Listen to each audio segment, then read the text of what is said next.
journal. Léontine Atogima. Mesdames et messieurs, bonjour. Merci pour votre fidélité à la mère des radios. Au sommaire de cette grande édition de la journée, le Premier ministre, Madame Victoire Toméga-Dobé, a présidé ce matin à Lomé la prière musulmane dans le cadre de la fête du Ramadan. Cette prière a eu lieu au lycée de Tokoin où les fidèles ont imploré la miséricorde d'Allah sur le Togo et ses dirigeants. Considérant l'information comme un bien public, c'est l'invite du monde à l'occasion de la journée de la liberté de la presse qui sera observée demain 3 mai. L'état des lieux de la presse togolaise assure dans ce journal avec notre invité. Le ministre en charge de l'environnement poursuit cette tournée de sensibilisation pour la restauration du couvert végétal du Togo. L'objectif, le reboisement de 1000 plants à l'horizon 2030. L'étape de Sokodé dans cette édition.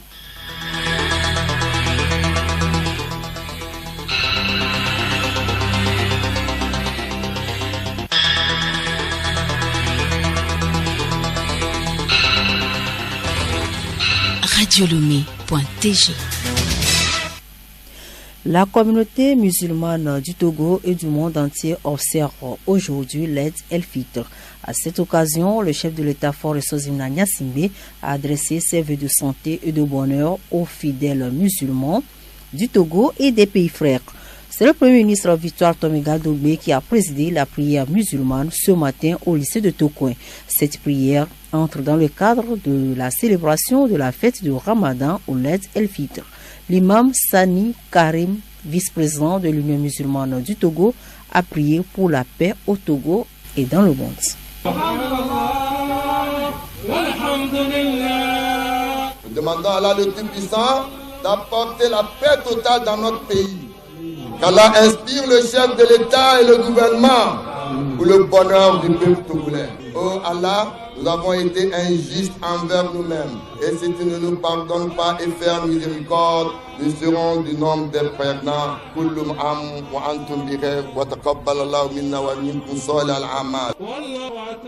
En marge de l'actualité dominante, reste posé le problème de la crise mondiale, la guerre nucléaire et la vie chère. Il y a une inflation, le niveau de la vie se rétrograde. Nous assistons à une flambée systématique des prix des biens de première nécessité et des services sur les marchés partout dans le monde.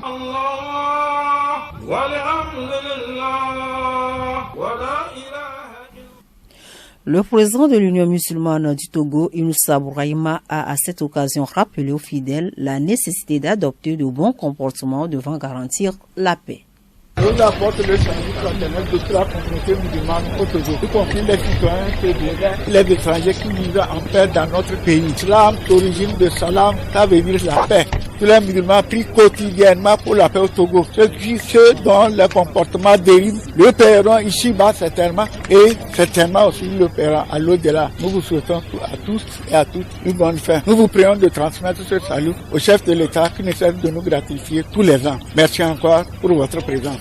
Pendant justement le chef de l'État, Faure Sozimna Gnassingbé, qui a adressé ses vœux de santé et de bonheur aux fidèles musulmans des pays frères et du Togo. Le contenu du message avec Bénédicte Kanda. Ces messages ont été adressés à Sa Majesté Salman Ben Abdelaziz Al Saoud de l'Arabie Saoudite, à Son Excellence Monsieur Abdelmadid Tebboune de l'Algérie, à Son Excellence Monsieur Alassane Ouattara de la Côte d'Ivoire, à Son Excellence Monsieur Ismaël Omar Guelleh de Djibouti, à Son Excellence Monsieur Abdel Fattah Al-Sisi de l'Égypte, à Son Altesse Sheikh bin Zayed Khalifa Al Nahyan des Émirats Arabes Unis, à Son Altesse Sheikh Mohamed bin Zayed Al Nahyan, prince héritier d'Abu Dhabi, à Son Excellence Monsieur Ali Bongo Andiba du Gabon, à Son Excellence Monsieur Adama Barrow de la Gambie, à Son Excellence Monsieur Lieutenant-Colonel Mamadi Doumbouya de la Guinée, à Son Excellence Monsieur Joko Widodo de l'Indonésie, à Son Excellence Monsieur Bahram Sali de l'Irak, à Son Excellence Monsieur Ibrahim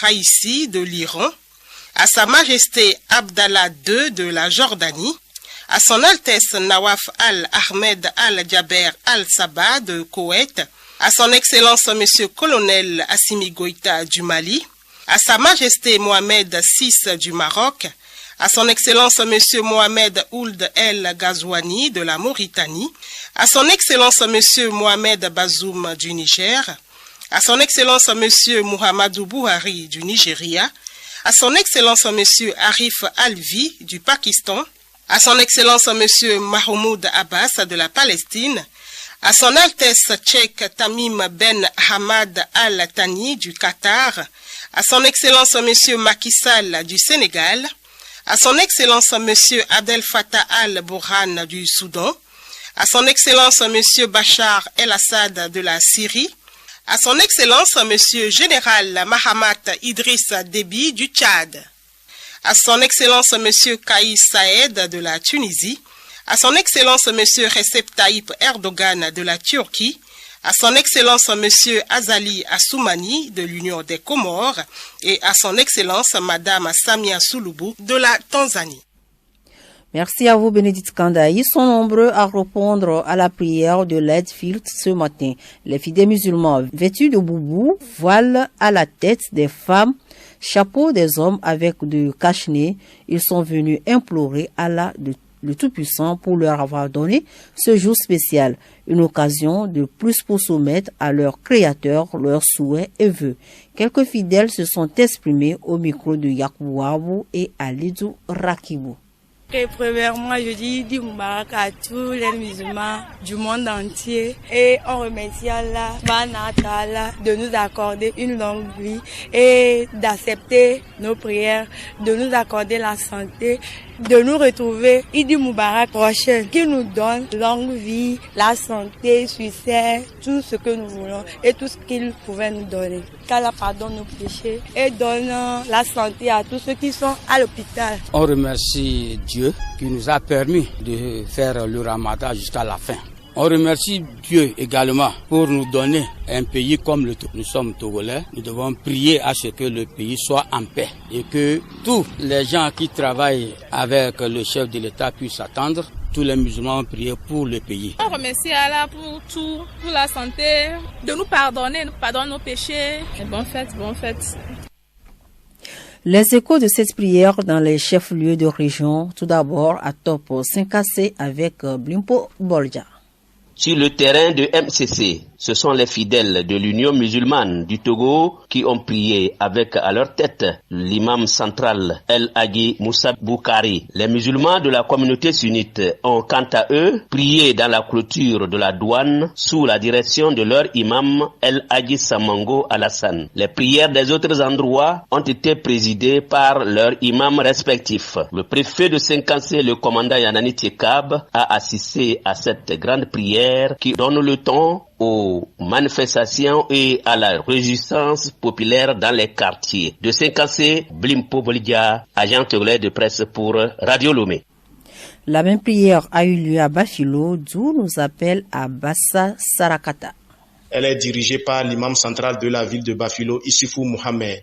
Au cours de sa prêche, il a remercié Allah pour tous ses bienfaits et imploré sa bénédiction sur le chef de l'État, Faure Essov Nanya Singbe, les membres du gouvernement et sur toutes les autorités togolaises. Il n'a pas manqué de prier pour la paix, la sécurité, l'union et la cohésion sociale entre tous les Togolais pour se consacrer au développement du pays. Abassa Sarakata de l'agence togolaise de presse Bafilo.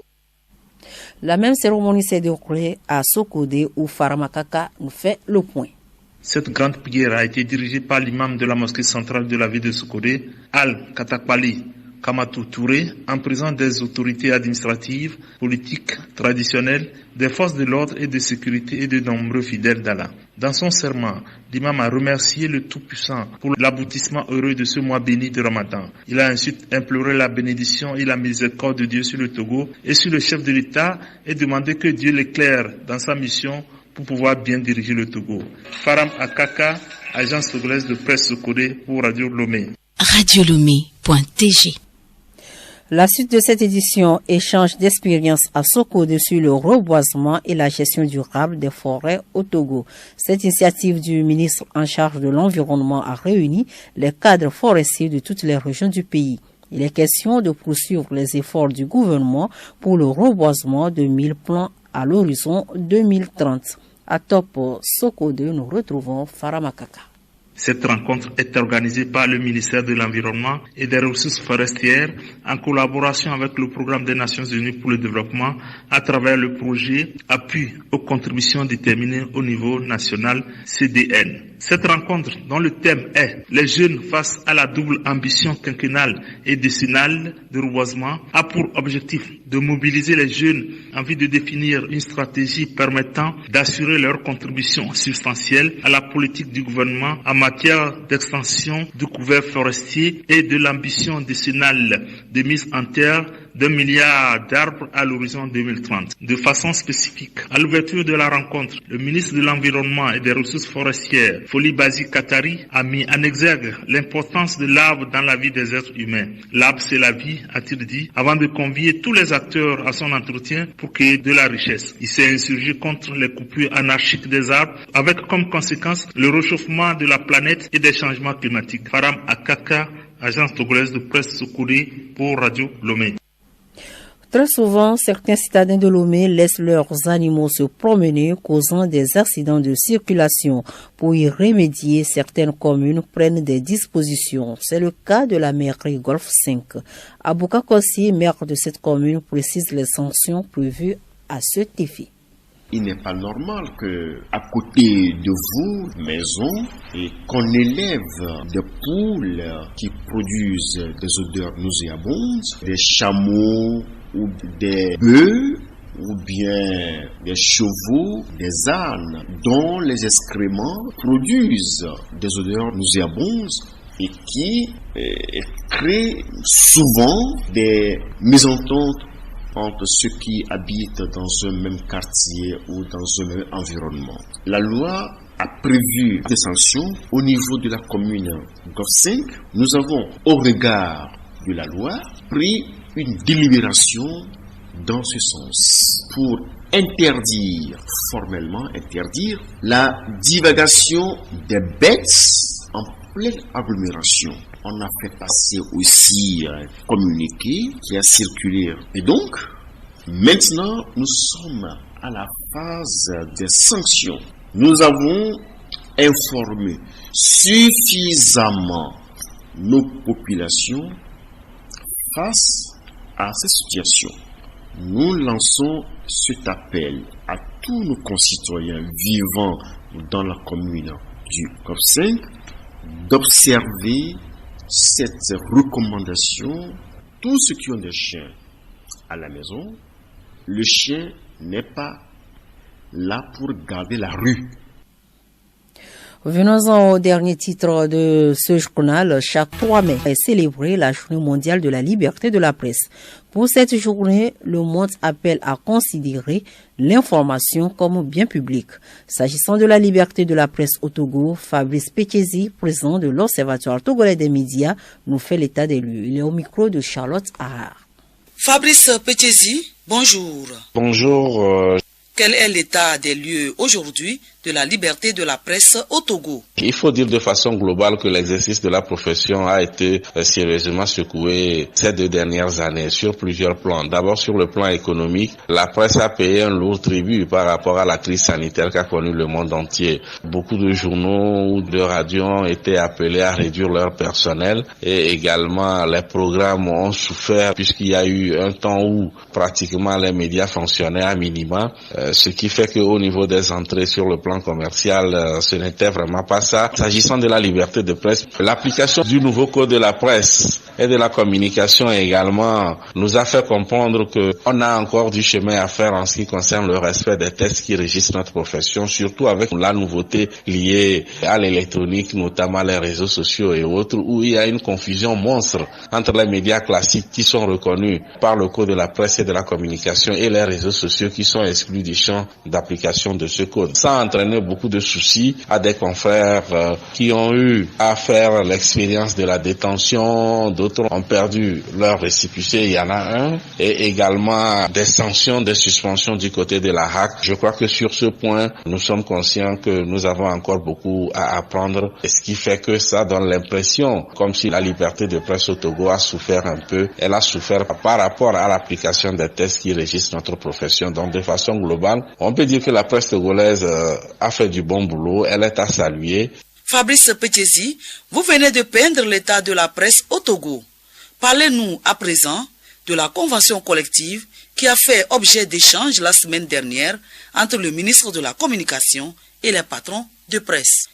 Le document qui est presque finalisé, vous allez vous rendre compte du champ d'application, les avantages et acquis, et la reconnaissance de l'exercice du droit syndical, les conditions d'embauche. Ça, c'est un élément très important parce que vous savez que nous avons la particularité, nous, entreprises de presse au Togo, de faire des recrutements sans tenir compte d'un contrat de travail, du moins signé par les deux parties. Donc, quel est le salaire qu'on gagne? Il n'y a pas de plan de carrière et tout cela. Et je crois que cette convention collective aura le mérite de fixer toutes ces conditions-là, permettant ainsi un meilleur exercice de la profession, aussi bien au niveau de l'employé que de l'employeur. Au-delà de ça, il y a également le temps du travail qui est défini. Vous savez que le journalisme a une particularité. C'est un peu différent des autres professions. On n'arrive pas forcément à 7 heures pour repartir à 18h ou à 17h30 avec une pause à midi. Non, le journaliste est prêt à travailler à tout moment, même s'il y a des jours de repos. Et donc, ce qui fait que c'est un peu difficile de parler d'heures supplémentaires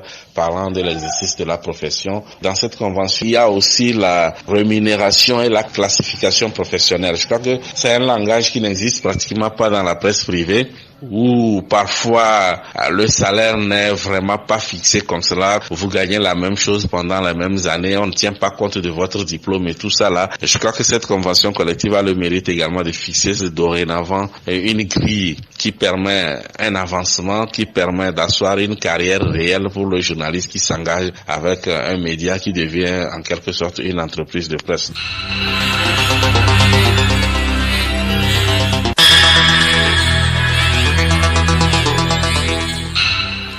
Mesdames et messieurs, merci de nous avoir suivis. C'est notre invité Patrice Petezi, l'invité du journal qui réagissait sur l'état des lieux de la presse au Togo, une intervention dans le cadre de la journée de la liberté de la presse qui sera observée demain 3 mai.